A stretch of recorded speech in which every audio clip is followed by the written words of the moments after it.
Здравствуйте, товарищи!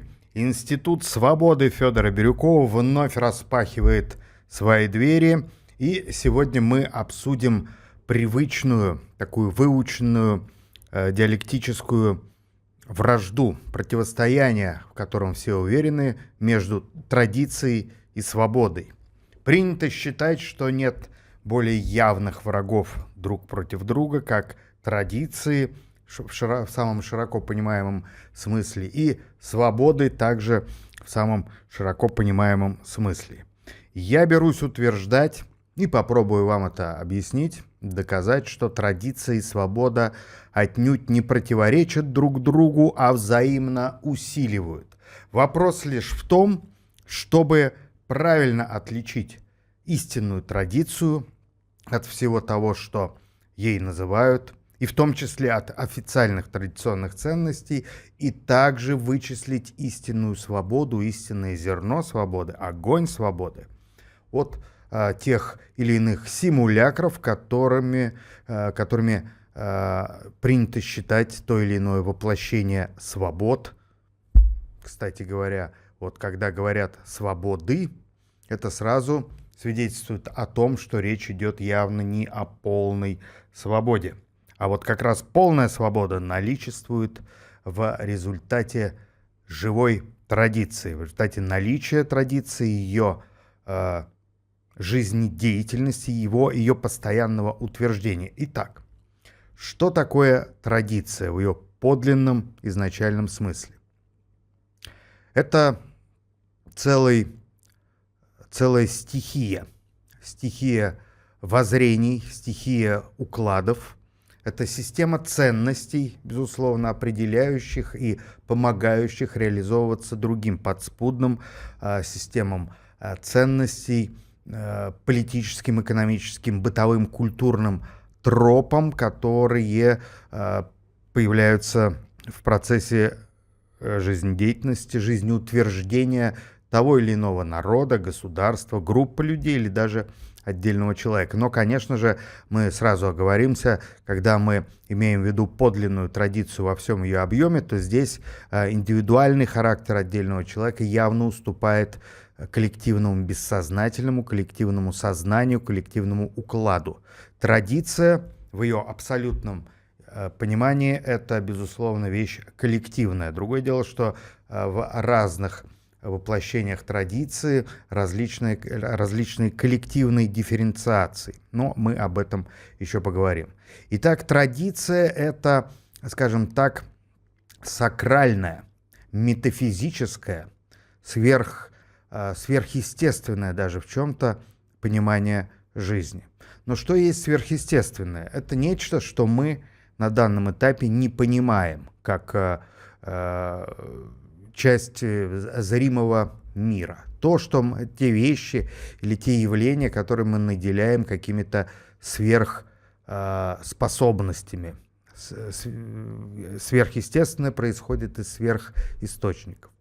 С точки зрения человека предыдущих эпох, до изобретения электричества и сегодняшний наш электрический ток, электрическая лампочка, вся эта техника, электричество, электроника, весь технически составляющий объем опций, которыми пользуемся, это все может восприниматься, безусловно, как сверхъестественное. Когда-то в отдаленной эпохе и к огню было отношение абсолютно сверхъестественное. Стихия огня пугала, пленяла, огню поклонялись люди, пытались приручить огонь, и это была целая революция каменного века, когда огонь наконец-то был укрощен, приручен. Но стоит ли говорить об укрощении и приручении? Скорее, с точки зрения традиции, человек нашел общий язык с этой стихией огня. И стихия огня, она очень хорошо объясняет понимание божественного. Древнее понимание божественного, традиционное понимание божественного означало не только преклонение перед неизвестной мощью. Страх и преклонение, безусловно, присутствовали. Но и принятие этой сверхреальности как неотъемлемого атрибута и субъекта нашей жизни. древние боги, они непосредственно участвовали в жизни людей. И вот, допустим, сейчас снова в моде Гомера его эпосы «Илиада» и «Одиссея», благодаря фильму «Одиссея», который сейчас идет на экранах. И сегодня многие перечитывают, а те, кто не читал раньше, знакомятся как раз с текстами первоисточников, «Илиада», «Одиссея». Историки, специалисты относят создание этих памятников древнегреческой и мировой литературы к IX-VIII веку или VIII-VII веку до нашей эры, а события там, та самая Троянская война, ее относят к рубежу XII-XI веков нашей эры. Очень отдаленное прошлое. Так вот, там в первоисточниках у Гомера боги, существа могущественные, а главное бессмертные, они играючи, ссорясь друг с другом, споря, заключая союзы, оказывая друг другу противодействие, буквально играют людьми как в индивидуальном порядке, так и целыми народами, непосредственно влияют на судьбу народов, городов, армий, отдельных людей, прислушиваются к людям, исполняют их просьбы или же обманывают. Боги в древней традиционной системе координат — это совершенно, на самом деле, повсеместные, обычные, будничные участники жизненного процесса. Просто у них больше полномочий, больше сил. И в зависимости от социального положения, от уровня знаний, вообще от психического строя, одни люди склонны, безусловно, бояться проявлений божественного, а другие, более сильные люди, более свободные, знатные, в соответствии с традиционными представлениями, они с богами работают, спорят и даже, как мы читаем у того же Гомера, ранят богов, которые вступают в непосредственную битву, оружейную битву на мечах, копьях, со стрелами, колесницами вместе с людьми. Боги, поскольку они бессмертны, истекают такой прозрачной кровью и залечивают свои раны.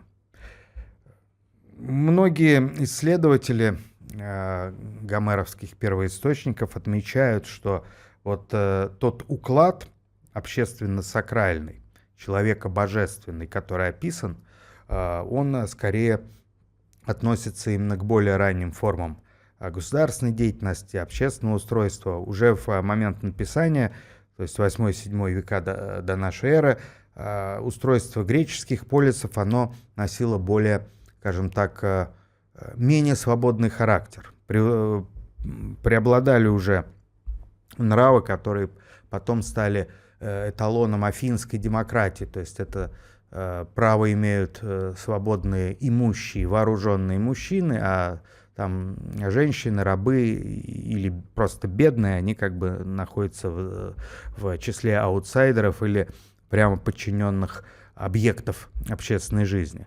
Гомер описывает более свободное общество, когда царь мог спорить с простолюдином, простолюдин мог спорить с богами, боги в целом спорили друг с другом, с людьми. То есть это уже не золотой век, поскольку, согласно древнегреческим верованиям, золотой век только предшествовал возвышению Зевса, который своего отца Кроноса восстал против него и поместил его в Тартар, куда потом отправил титанов и многих других своих оппонентов.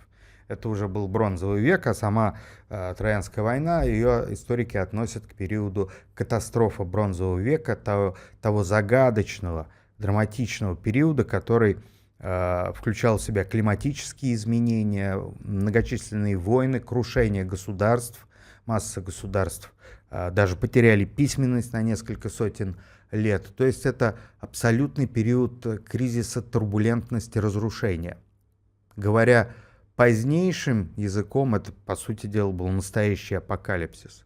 Не правда ли знакомая картина? Как будто мы сегодня вновь переживаем по-новому переживаем катастрофу, но уже не бронзового, а какого века? Цифрового века. Катастрофа цифрового века на наших глазах обретает все более глобальные масштабы. И в отличие от людей того времени, которые неизбежно в силу отсутствия массы технических средств, которые есть у нас сегодня. Они были замкнуты в своем мирке, и только вот такие войны, как Троянская или какие-то другие походы или нападения соседей, помимо того, что приносило массу проблем, горя, смерти, разрушений, а кому-то побед и обогащения, они еще и приносили, возможности культурного взаимообогащения, знакомства и так далее. То есть в древности война это был не только грабеж, не только завоевание сильными слабых, но и механизм взаимопроникновения культур. Ну и, конечно же,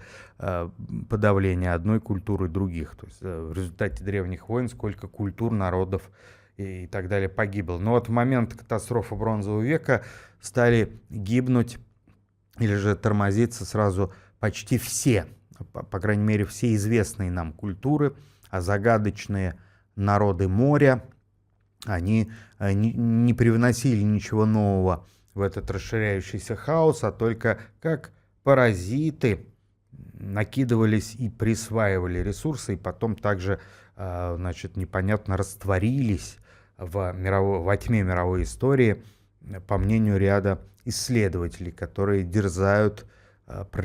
пытаются и дерзают понять события того времени. Но почему я вспомнил про Одиссею и Илиаду и тот период применительно к нашей теме? Те времена, особенно с высоты наших сегодняшних цивилизационных холмов, гор, айсбергов, башен, они выглядят как периоды относительно еще живой традиции. Как я уже говорил, даже в то время Золотой век, с точки зрения древних эллинов и любых других носителей античной культуры, был уже достаточно далеко. Золотой век — это всегда когда-то. В этом суть традиционного мировосприятия. Традиционный человек, он не думал и не думает, потому что традиционные люди есть и сегодня, что настоящий момент — это лучшее время на Земле. Лучшее время в истории. Традиционный человек всегда с определенным пессимизмом смотрит на происходящее, но это не ведет к тому, что он складывает руки, бросает оружие и сдается на милость всем ветрам, стихиям, или там берет свой саван и медленно уползает на кладбище, а это стимулирует его учиться, работать, веселиться в меру, по мере возможности и, в общем, созидать царство мира сего так, как он это себе представляет, в соответствии с его представлениями о прекрасном. Традиция, таким образом, она всегда жива. Она содержит в себе неотчуждаемый, имманентный, одновременно умозрительный, абстрактный и вполне себе конкретный, по крайней мере, в ощущениях, блок об ушедшем золотом веке.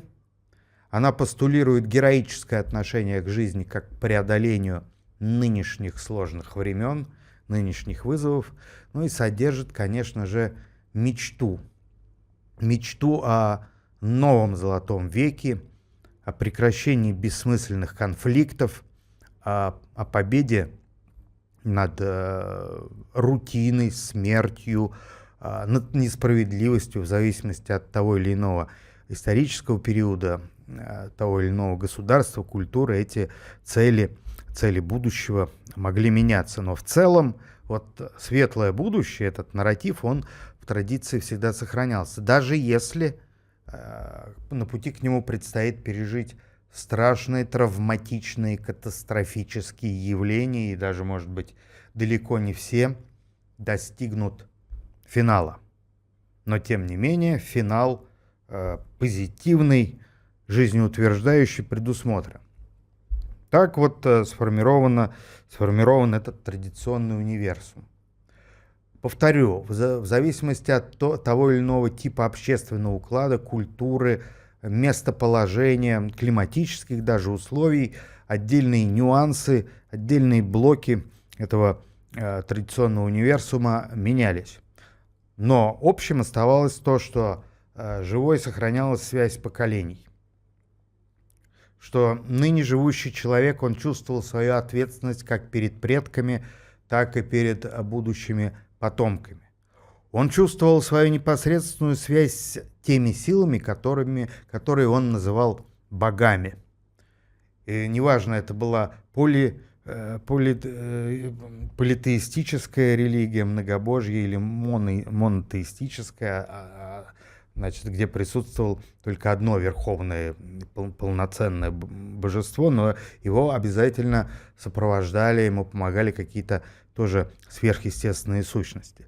При этом для человека традиции не свойственно было слепое поклонение, не свойственен был абсолютный такой животный, я бы сказал, страх, который испытывают даже сегодня многие, скажем так, люди, которые могут называть себя атеистами, но при этом являются суеверными. Вот, если вы замечали, многие наши современники, кто-то боится грозы, кто-то черных кошек, кто-то определенных чисел, приметы. Сейчас в нашем обществе, ввергнутом в состояние очередного кризиса, в том числе морально-нравственного, духовного кризиса, опять на подъеме всевозможные маги, волшебники, мошенники просто-напросто, мистические аферисты и прочие специалисты половить рыбку в мутной воде разума или, наоборот, недостатка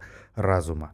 И вот сегодняшнее время, оно дает как раз нам массу преимуществ взглянуть на ретроспективу истории, где мы видим отличие традиционного мира, традиционной сферы жизни и того, что потом было названо уже в период модерна, кстати, в период последнего нового времени, так называемыми традиционными ценностями, то есть элементами человеческого законодательства. Человеческое законодательство на протяжении веков, и в зависимости от того или иного типа общественного устройства, религиозного устройства, географических условий, оно менялось многократно и меняется до сих пор. И сегодняшние современные парламенты во всех странах, они бесконечно, перманентно изменяют свое законодательство в частностях и в целом. И на всей площади земного шара, практически во всех государствах, так или иначе, всплывает вот эта формула традиционных ценностей. Вслушайтесь в слово «ценности». Слышите, как оно звенит. Этот звон похож на звон золотых монет, в крайнем случае медных. Этот звон напоминает звон драгоценных камней, каких-то драгоценных изделий, в крайнем случае красивой, привлекательной, блестящей бижутерии.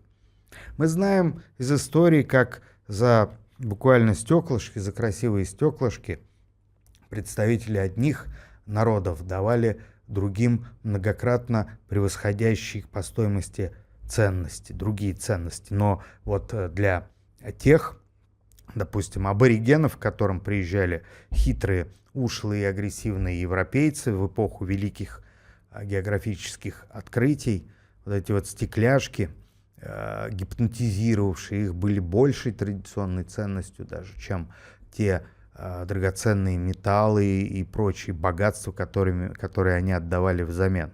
Потом ушлые европейцы забрали вообще все.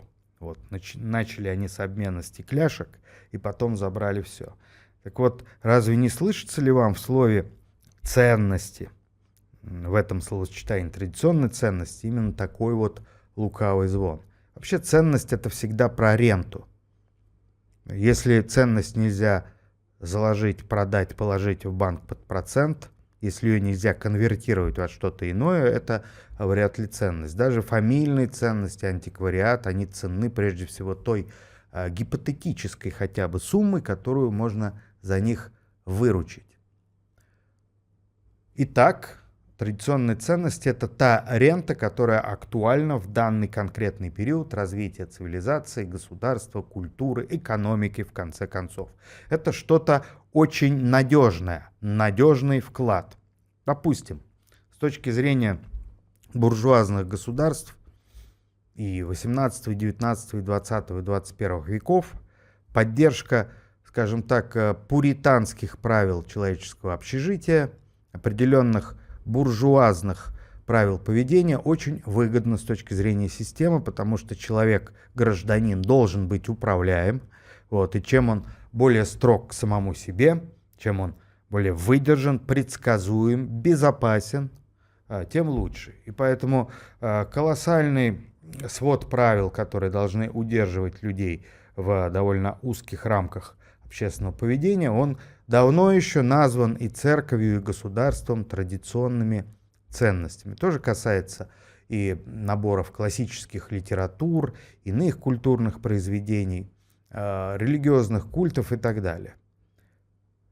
С точки зрения вот человека, который вдруг ворвется в наше общество, да, и вдруг начнет изучать, что же здесь там традиционного, современного, что чему противостоит, он, конечно же, придет в недоумение, как это многие отжившие, неактуальные, попросту неинтересные вещи или постулаты могут, значит, как-то возбуждать умы и заставлять целое государство выстраивать сложные законодательные и правоприменительные конструкции для их защиты, и почему миллионы людей могут спорить через слова или даже с оружием в руках относительно этих ценностей. А вот для нас очевидно, что эти вещи все-таки важны. Важны прежде всего в плане сохранения консервативных устоев. Консервативные устои необходимы той главной движущей силе современного мира, которая пока еще определяет ход человеческих событий, политику на макроуровне, на микроуровне, экономические потоки и так далее. Эта сила, ее можно очень общо в целом назвать капиталом. Вот Карл Маркс был прав, абсолютно его последователи. Капитал. Или первые христиане назвали бы его князем мира сего, что примерно одно и то же. Вот в интересах капитала и глобального, и локальных его представителей сохранять консервативные порядки, потому что стабильность, социальная стабильность, или ее можно назвать застоем, угасанием, деградацией, только в таком замедленном порядке, это все способствует производству и освоению ценностей, но уже материальных. Для того, чтобы держать множество людей, миллионы людей в рабочем состоянии, для того, чтобы стимулировать их так или иначе работать, то есть тратить свои часы, дни, годы своей жизни, тратить свои силы, отказывать себя во многом на кого-то, на тех, кто персонально представляет собой вот эту стихию капитала. Для этого нужно пестовать, культивировать, поддерживать консервативные взгляды, чтобы как бы ничего не менялось. На самом деле меняется многое. Внутри самой системы капитализма постоянно возникают и отмирают целые капиталистические вселенные, галактики, образуются черные дыры, куда просто пропадают кучи потоки, денежные потоки. Как правило, эти потоки покидают карманы обычных земных граждан, но иногда затрагивают и более статусных персонажей, у которых есть ярлык на княжение от его величества, темного его величества капитала. Чтобы это не воспринималось слишком драматично, чтобы в эти периоды вынужденного пробуждения от спячки много народу не задумалось над тем, что можно ведь и нужно жить иначе, придумали направление консерватизма, когда вот все вроде бы как происходит, как и происходило, и в этом есть добро, благо, и так и должно быть. И якобы и традиционные боги, которые тоже причислены к лику традиционных ценностей сегодня, за это, и вроде как и власти все хорошие, все так и должно быть. А если что-то происходит плохо, то это персонально твоя вина, значит, господин, товарищ, сударь или сударыня. Вот, никто больше не виноват. Консервативная философия, она, в принципе, исходила из этого, что, начиная как современная консервативная философия, которая появилась как реакция на Великую Французскую революцию. Она и постулировала, что все равно лучшие люди — это аристократы, это монархи, как бы старой школы, в их руках вся власть, это власть сакральная, она легитимизирована божеством, это может быть христианский бог, иудейский, мусульманский или какие-то, значит, целые когорты индуистских богов, неважно. Потом уже в 20 веке, ну в конце 19-го, в 20 веке появились целые школы европейской языческой консервативной мысли, которые создавали буквально заново пантеоны древних европейских северных богов, информация о которых во многом утеряна, и вот это была как бы такая реконструкция пантеонов, потому что уже старые, слишком традиционные институты на тот момент потеряли силу, понадобились более традиционалистские. Какое имеет это все отношение к живой традиции? Буквально никакого. Это все симулякры современности, это все пароксизмы модерна, это методы, которыми та или иная группа сегодняшних управленцев, которые не хотят терять свое влияние, свою власть, пытаются утихомирить более или менее большие группы людей. В 20 веке, уже в нашем 21 веке, способы массовых манипуляций, способы обработки, промывки и зомбирования общественного мнения претерпели динамичнейшее развитие. И те, кто интересовался вопросом, могут вспомнить, какую сенсацию произвело и в политическом мире тоже изобретение радио, когда голос стал, возможно, стало, значит, распространять силу голоса одновременно прямо вот через все континенты, в любой точке мира радио стало технической революцией. Потом появился кинематограф, ожившие картинки. Далее последовало телевидение. Телевидение захватило мир на весь 20 век, и сегодня телевидение с переменным успехом борется за прежнюю власть с новыми средствами массовой коммуникации, с интернетом и с теми, значит, фишками и опциями, которые из него произрастают. Исход этой битвы мы можем предугадать. Я, например, думаю, что телевидение, как одно из рукотворных божеств современного такого традиционно-модернистского мира, а на самом деле супериндустриального мира, он останется.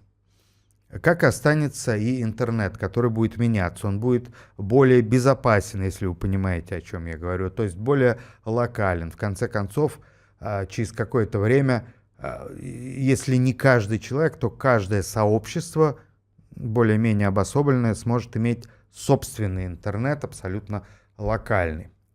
И вот мы видим, как, несмотря на парадоксальность современных столкновений, несмотря на то, что как бы вот эти вот элементы катастрофы бронзового века становятся элементами катастрофы цифрового века, несмотря на всю хаотичную сложность окружающей нас развивающейся реальности, определенные константы все равно намечаются. Одна из этих констант — это новая дифференциация общества. 20 век был пиком человеческого равенства. Вот особенно после Второй мировой войны и вплоть до трагического краха Советского Союза принцип равенства, он так или иначе давлел во всех государствах. Советский Союз постулировал социальное равенство как один из столпов социалистической идеологии, сама эта социалистическая идеология это была дорожной картой к коммунизму как бесклассовому, абсолютно свободному обществу, где уже не нужно и государство как аппарат насилия и подавления одним классом другими.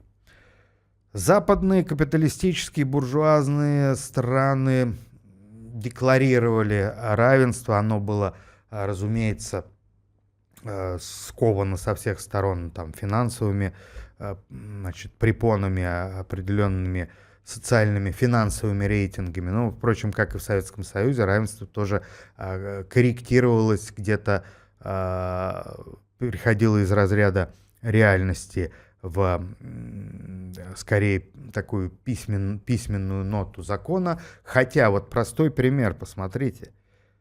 Из всех советских вождей только Ленин был дворянского звания. Остальные советские вожди вышли из, как сейчас модно говорить, из глубинного народа, из простых людей. И как бы там сейчас новые белоказаки, вот, или те самые белобасмачи не ругали бы советскую власть за кастовость, за отсутствие социальных лифтов, но в целом при должном желании, должном усердии у советского человека было гораздо больше возможностей, шансов и способов пройти путь на самые верхи государства, чем у нас сегодняшних россиян и граждан других постсоветских стран и вообще жителей большинства, наверное, всех современных государств. Потому что после трагического отхода Советского Союза в тень, а я уверен, что Советский Союз в обновленном виде вернется как новая реальность, новой свободы. Но пока это нет, пока Советский Союз ушел в тень, то возобладали старые сословно-капиталистические классовые ценности, которые также оперлись, вернее, захватили понятие традиционных ценностей, подчинив очень вульгарно понятые атрибуты традиции своим шкурным интересам. И вот теперь в любой точке мира почти, ну, за исключением, наверное, тех стран, которые именуют себя коммунистическими или социалистическими, в любой кап-стране, безусловно, торжествует социал-дарвинизм, который узаконивает любое неравенство, который оправдывает любую социальную и любую иную несправедливость, которая декларирует, что ты сильнее, если у тебя больше денег. И это работает. Это чудовищным образом работает. Посмотрите любой крупный финансовый кризис, любую крупную военную кампанию, любую крупную гуманитарную катастрофу в любой точке мира. Страдают кто? Самые слабые, самые незащищенные. Зачастую это синоним самых честных и добрых людей, вот, простых людей. Они страдают, они умирают за это. Кто растет в понимании силы и прибыли? Олигархи, капиталисты, связанные с ними, чиновниками и корпорации. Вот эти новые структуры. Сегодня корпорации, особенно транснациональные корпорации, имеют мечту заменить собой государство. Они буквально как либералы или социалисты-утописты прошлого мыслят устройство мира без государств старого типа, казалось бы, без вот этого полицейского угнетения, кто-то прибавляет к этому без религиозных доминанта, то есть всего того, что разделяют. Мир без границ по корпорациям — это мир на самом деле, где на каждом шагу турникеты, цифровые турникеты, которые пропускают вас вперед или не пропускают в зависимости от вашего личного социального рейтинга, ваших баллов, ваших задолженностей, вашей кредитной истории и вашей финансовой, финансовой пригодности для этого мира. Любой человек, начиная от председателя Совета директоров, президента Соединенных Штатов и кончая мигрантом-дворником, имеет свой, скажем так, рейтинг финансовой состоятельности. Но понятно, что у председателя Совета директоров крупной корпорации, президента США, этот рейтинг заведомо больше. И, кстати говоря, эти рейтинги высших субъектов, скажем так, высших должностных лиц современного мира, они склонны повышаться. А вот дворники, рабочие, крестьяне, интеллигенты, служащие, просто бездельники, просто те, кому не повезло родиться в привилегированных кругах, мы сегодня лишены всего. Лишены наследства. Советские граждане и постсоветские знают это на себе не понаслышке. Нас лишили наших вкладов, в начале 90-х, да, нас лишили того народного хозяйства, которое было в нашем распоряжении, нас лишили многих социальных опций, гарантий и свобод, которые были в Советском Союзе, и мы сегодня только доедаем наследие Красной эпохи, и самые прозорливые понимают, что все, в общем-то, обед близок к завершению, а дальше, вы знаете, дальше как в Ветхом Завете 7 лет голода, тощие коровы, осыпавшиеся хлеба. Никаких перспектив. Но для нас никаких перспектив, а для тех, у кого социальный и финансовый рейтинг зашкаливает, наоборот. Правда, они могут ошибаться, они ведь тоже не сильно просчитывают, они консервативно заряжены, они думают, что так все и будет. Может быть и нет. И вот подобные рассуждения приводят нас как раз к моменту, когда ценности приходится переоценивать. Как бы ни хотелось, как бы недороги нам были бабушкин сервиз, отцовская библиотека, доставшиеся нам по наследству от предыдущих поколений предков нефтяные, золотые и прочие прииски, инфраструктура промышленности, те или иные международные отношения, все это необходимо переоценивать. Потому что прежняя архитектура взаимоотношений, архитектура мира, она уже сыпется. Она не выдерживает напора и динамики современных изменений. И так называемые, прописанные чиновниками разных стран, традиционные ценности отнюдь не действуют. Мы видим, как то, что было ценно, актуально, то, что работало еще 50 лет назад, да даже 20 лет назад, уже сегодня просто не работает. Они потеряли свою ценность. Хорошо бы закрыть мир на переучет, но кто это сделает и кто будет тот аудитор, который совершит независимый переучет мировых ценностей? Это невозможно, поэтому в каждом отдельном нашем национальном магазинчике, а ведь мы живем в эпоху тотального рынка, поэтому отдельные секторы этого рынка можно назвать своими национальными магазинчиками, нам придется самим производить этот учет и дальше контроль, работать по-новому. Не в согласии с консервативными ценностями уходящей буржуазной эпохи, а в согласии, как хотите, выбирайте, это примерно одно и то же, с законами природы, с непреложными законами истории, в согласии с нашей волей и разумом, или в согласии с живой огненной настоящей традицией. Потому что то, что наши далекие предки именовали и ощущали как живая традиция, это то же самое, что сегодня мы называем законами природы, законами развития общества, проявлениями наших воли и разума.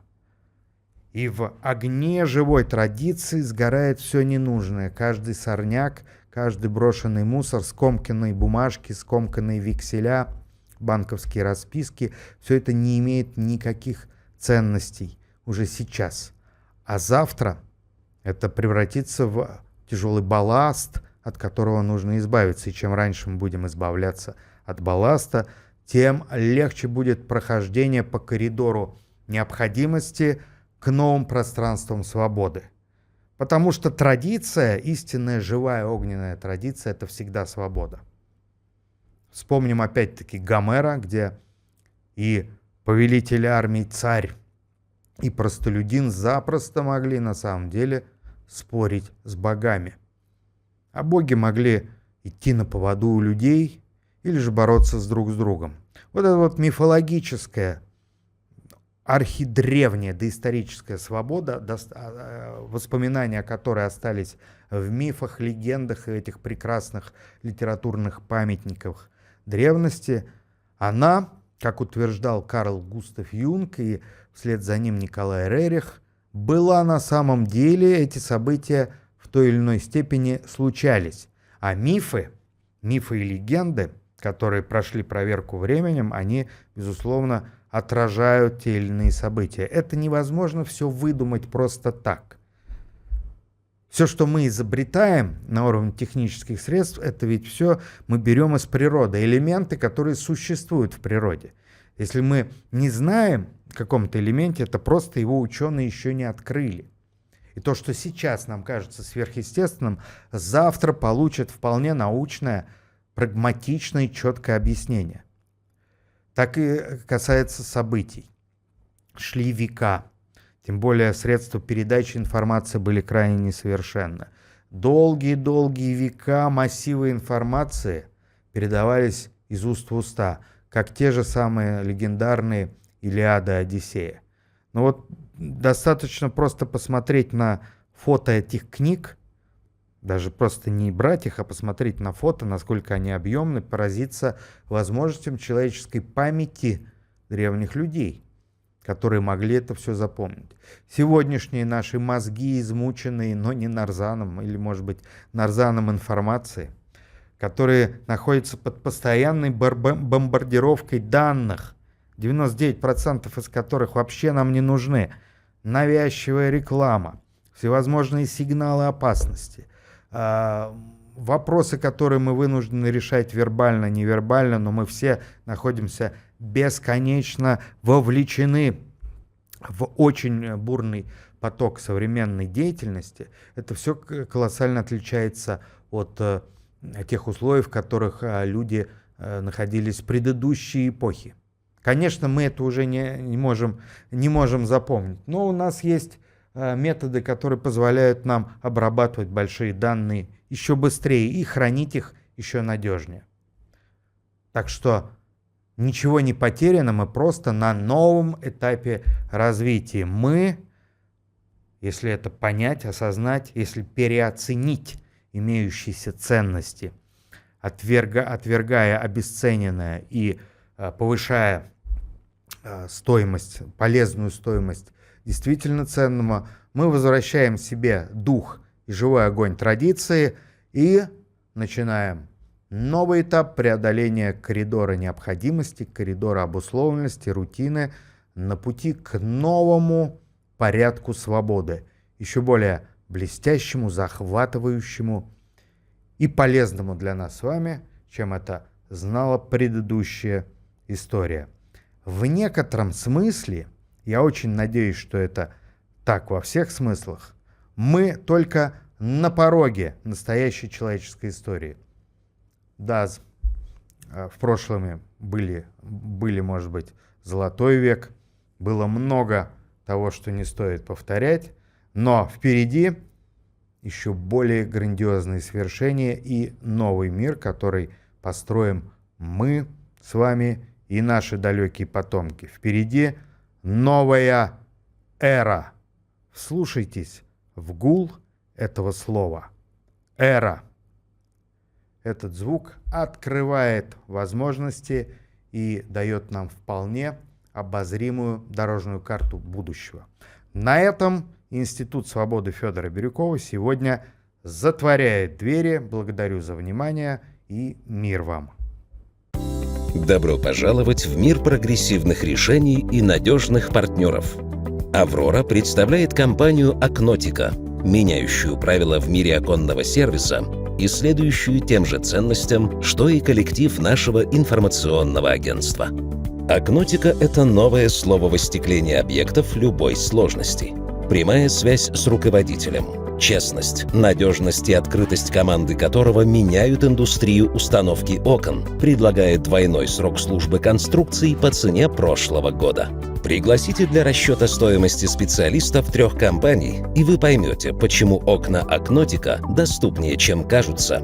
А гарантия 10 лет – не единственное преимущество соблюдения нами всех строительных норм и правил. «Акнотика» – надежно, доступно, в срок. Ссылка в описании.